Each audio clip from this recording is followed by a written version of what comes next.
आज मनुष्य क्यों दुखी है?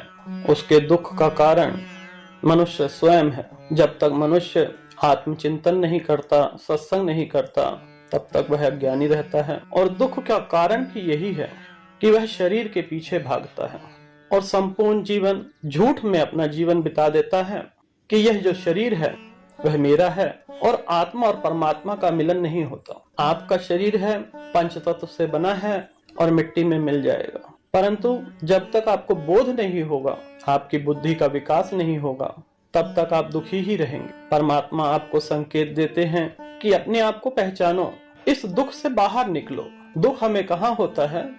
इस शरीर की वजह से। जो ये शरीर के रिश्ते हैं, नाते हैं, कोई मम्मी पापा, भाई बहन, जीजा साली, सारे शरीर के रिश्ते हैं। आत्मा का रिश्ता जब तक परमात्मा से नहीं मिलता तो मनुष्य दुख का ही भोगी होता है। और जिस दिन मनुष्य को सत्य का ज्ञान हो जाता है और सब चीजें एक प्रकार से दिखाई देती हैं, वही खुशी का पल उसके जीवन में आनंद भर देता है। जब तक वह आनंद की प्राप्ति नहीं करता, तब तक वह नानक प्रकार के दुख भोगता है। पत्नी मर जाती है या घर में कोई हादसा हो गया तो वह बहुत दुखी हो जाता है। परंतु पड़ोस में या दूसरे मोहल्ले में हो जाए तो उसे कोई फर्क नहीं पड़ता। एक बार की बात है, एक सज्जन पार्क में जा रहे होते हैं, संध्या का समय होता है। वहां पर एक बच्चा पिट रहा होता है। वह सज्जन अपना फोन निकालते हैं और वीडियोग्राफी शुरू कर देते हैं। आनंद आ रहा होता है। थोड़ा और पास जाते हैं और पूछते हैं कि यह सज्जन कौन है। तब तक वहां पर उनके खड़े मित्र कहते हैं, यह प्रियांशु है। अरे प्रियांशु, यह मेरा बेटा, अरे कोई बचाओ तो इसे। अभी तक उन सज्जन को आनंद आ रहा था दूसरे के बच्चे को पिटते हुए देखते हुए, वह वीडियोग्राफी कर रहे थे।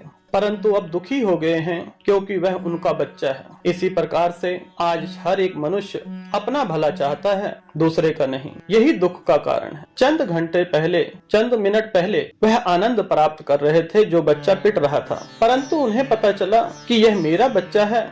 पिट वो रहा है परंतु दर्द इनके पिताजी को हो रहा। यही दुख का कारण है। जब हम एक मनुष्य सबको सामान्य समझेंगे, सब जीवात्मा एक हैं और आत्मा और परमात्मा का जब मिलन हो जाएगा, तब सब में दुख होगा, सब में खुशियां होंगी और वही आनंद परम आनंद बन जाएगा। और परम आनंद की जो स्थिति में आ जाते हैं, उन्हें दुख नहीं होता, उन्हें हर एक चीज में सुख की अनुभूति होती है।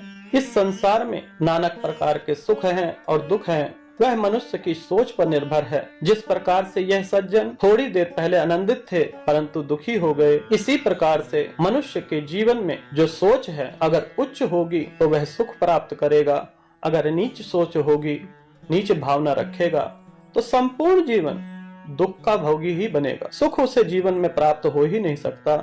आत्मा और परमात्मा का जिस दिन मिलन हो जाएगा, वही क्षण आपको सुख की अनुभूति होगी।